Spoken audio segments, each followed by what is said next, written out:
आज का हमारा टॉपिक होने वाला है वेस्ट वाटर ट्रीटमेंट प्लांट, यानी कि हम लोग इसको शॉर्ट में कहते हैं WWTP। ठीक है, वेस्ट वाटर ट्रीटमेंट प्लांट। ठीक है, इसी के बारे में हम लोग आज पढ़ेंगे। वेस्ट वाटर ट्रीटमेंट प्लांट में बेसिकली हम लोग ये पढ़ेंगे कि जो हम लोग पानी को वेस्ट करते हैं ना, जिसको कि हम दोबारा यूज जनरली नहीं कर सकते हैं, उसको किस प्रकार से ट्रीट किया जाए। मतलब कि उसको किस प्रकार से हम लोग जैसे हम लोग पानी को वेस्ट करते हैं, है ना, तो पानी को वेस्ट करते हैं तो उसको किस प्रकार से ट्रीट कर सकते हैं। ट्रीट का मतलब उसको कैसे हम लोग साफ बना सकते हैं।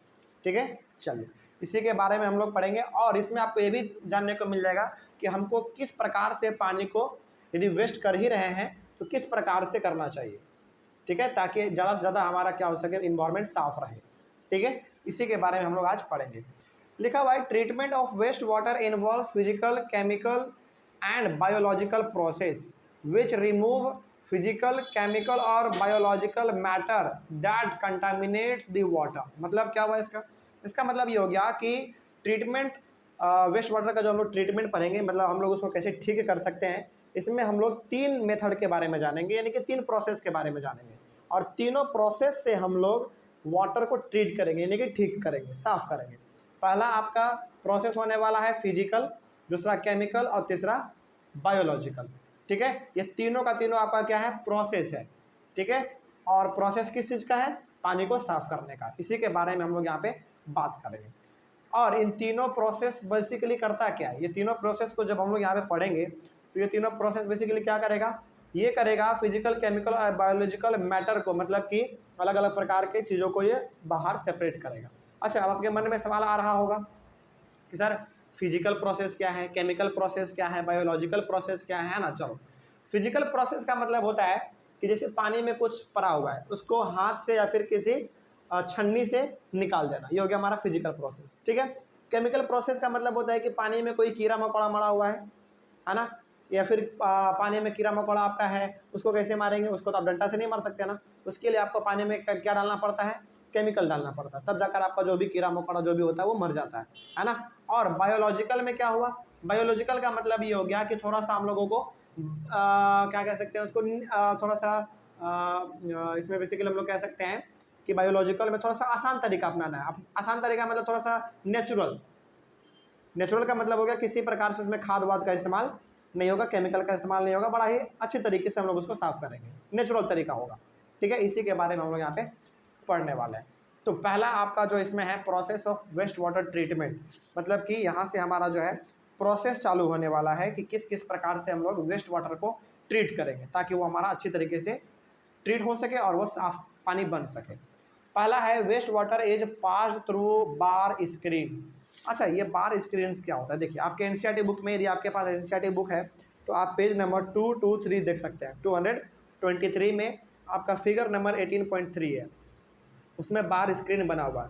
बार स्क्रीन का मतलब ये होता है कि एक नाला जैसा होगा एरिया, छोटा सा नाला होगा, और उस नाले के बीच में क्या होगा, जाल लगा हुआ होगा, और उस जाल से केवल क्या पास कर पाएगा, केवल पानी पास कर पाएगा। यदि प्लास्टिक बॉटल इस प्रकार का कोई चीज़ रहेगा तो वो वहीं पे फंस जाएगा, है ना। तो सबसे पहले हम लोगों को क्या करना है, सबसे पहले पानी को पास करवाना है बार स्क्रीन से।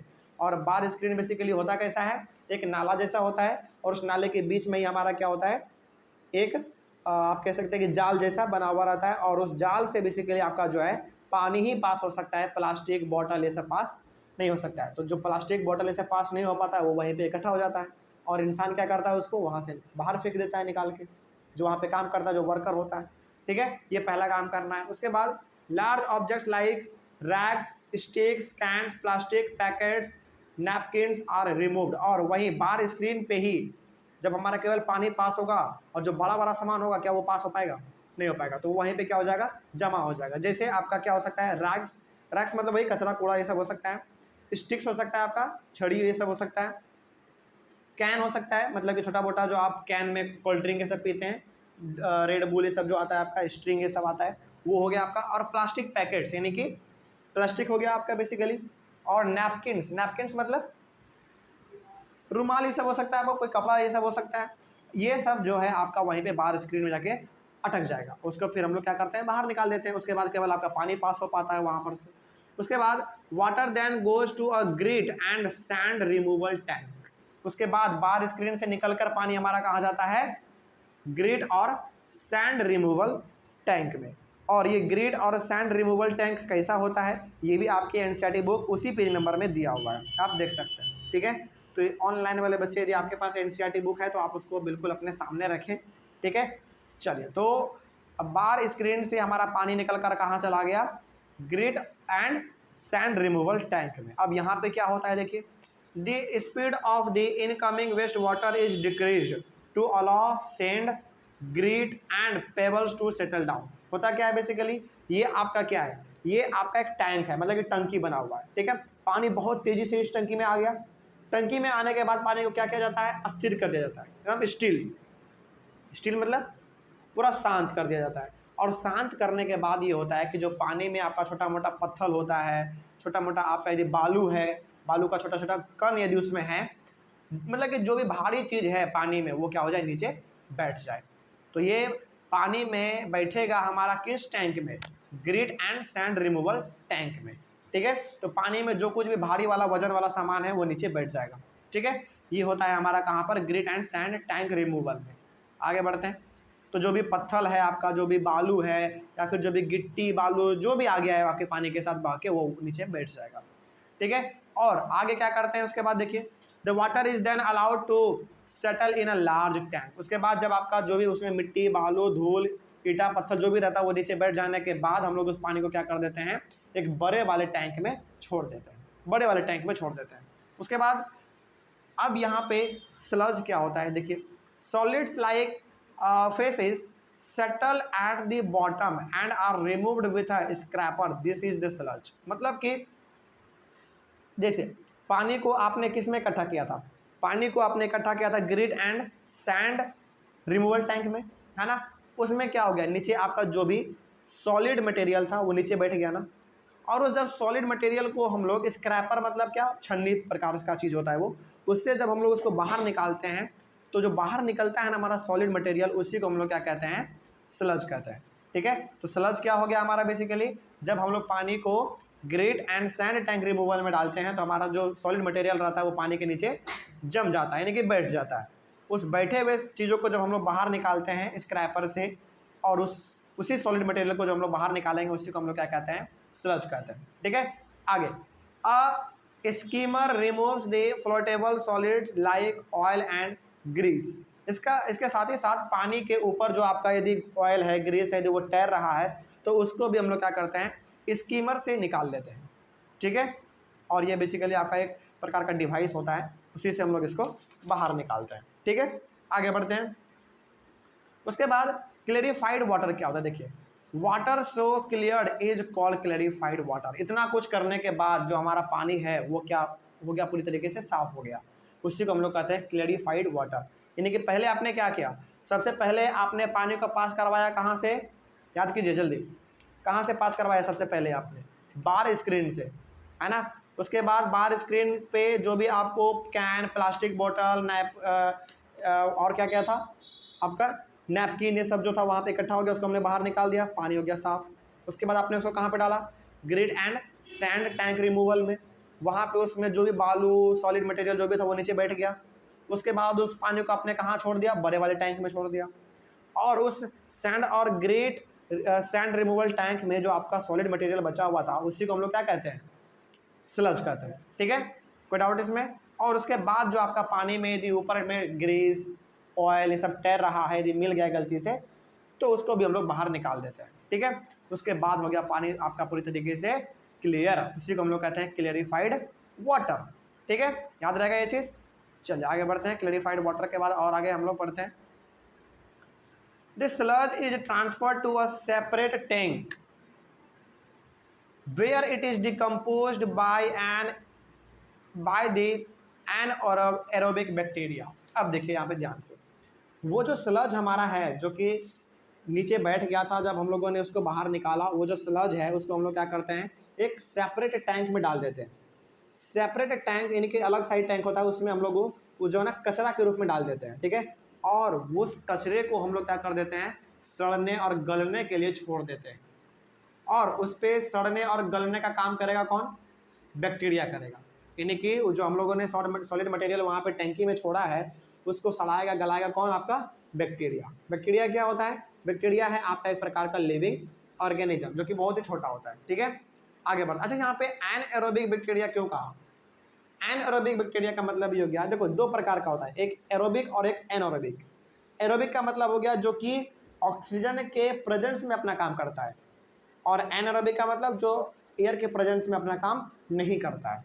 तो वैसे बैक्टीरिया वहाँ पे अपना काम करेंगे उसको सड़ाने गलाने के लिए, जो कि बिना ऑक्सीजन के कर सकते हैं। ठीक है, आगे बढ़ता है। तो बैक्टीरिया जब हमारे सलज पे एक्ट करेगा, अटैक करेगा, तो क्या वो पूरी तरीके से सड़ेगा या फिर गलेगा? ही नहीं, गल जाएगा, सड़ जाएगा पूरी तरीके से। उसके बाद biogas produce in the process can be used as fuel और can be used to produce electricity. और उस टंकी से जिसमें हमने अपने स्लज को डाला था उससे आपको ना एक गैस मिलेगा, उस गैस को हम लोग क्या कहेंगे? बायोगैस कहेंगे। बात समझ में आ रही है? यानी कि जब आपने टंकी में उस स्लज को डाला, बैक्टीरिया उस पर अपना अटैक किया, उसको पूरी तरीके से चकनाचूर कर दिया, सड़ा गला दिया, उसके बाद उससे क्या निकलेगा? आपका एक गैस निकलेगा, उसी को हम लोग कहते हैं बायोगैस। और उस बायोगैस को हम लोग किस तौर पे इस्तेमाल करते हैं? एक फ्यूल के तौर पे, यानी कि ईंधन के तौर पे। बात समझ में आ रही है?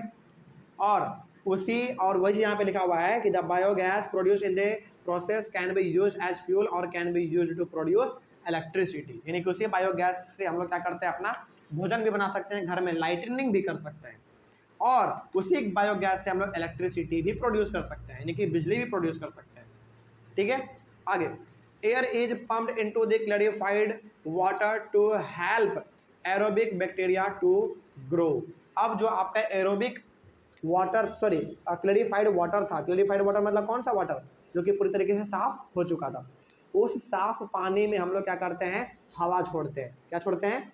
हवा छोड़ते हैं, ताकि हमारा उस पानी के अंदर जो है बैक्टीरिया क्या कर सके? ग्रो कर सके। और समझ में आ रही है? कोई समस्या इसमें?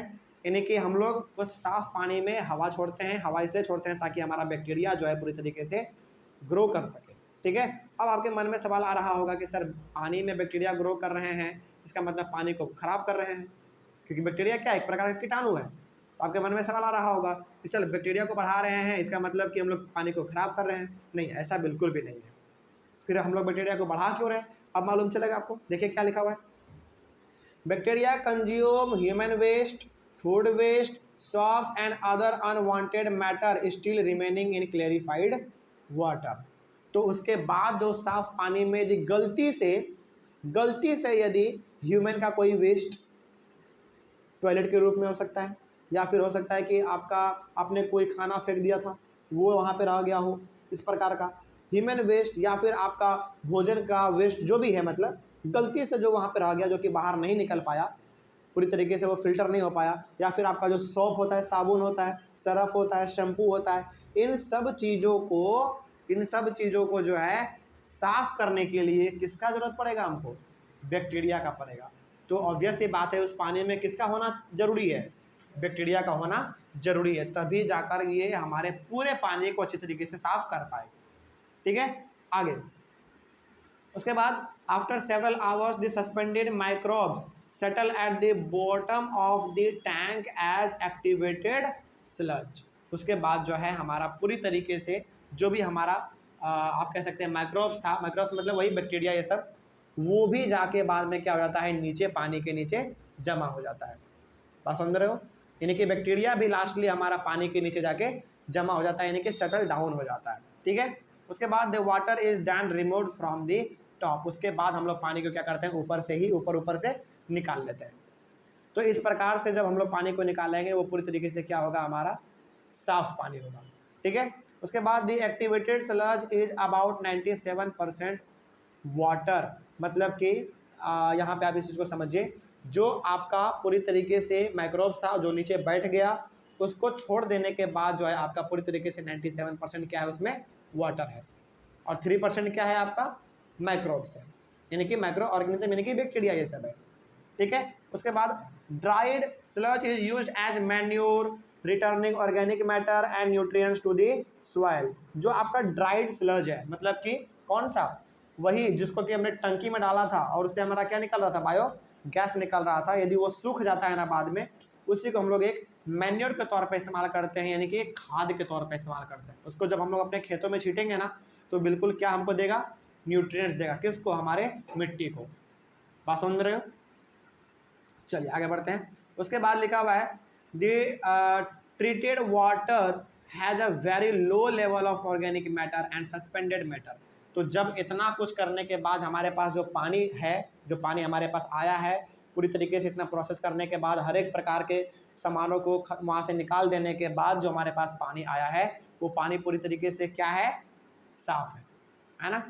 और उसमें जो है ऑर्गेनिक मैटर जरा सा भी नहीं है। ऑर्गेनिक मैटर का मतलब उसमें किसी भी प्रकार का कोई भी ऐसा सामान नहीं है जिसको कि हम लोग सड़ा गला सकते हैं, कोई सामान उसमें बचा हुआ नहीं रहता है। और जो भी ऊपर में हमारा सामान उसमें तैरता रहता है उसको भी हम लोग क्या कर देते हैं, पहले ही निकाल देते हैं। तो कहीं ना कहीं हम लोग कह सकते हैं कि वो जो हमारे पास पानी आएगा इतने प्रोसेस करने के बाद वो पानी पूरी तरीके से क्या होगा, साफ सुथरा पानी होगा। ठीक है, आगे it is dissolve into a sea, river और इनटू द ग्राउंड। उसके बाद हम उस पानी को कहाँ छोड़ देते हैं, या तो समुद्र में, या तो नदी में, या तो अंडरग्राउंड में भेज देते हैं।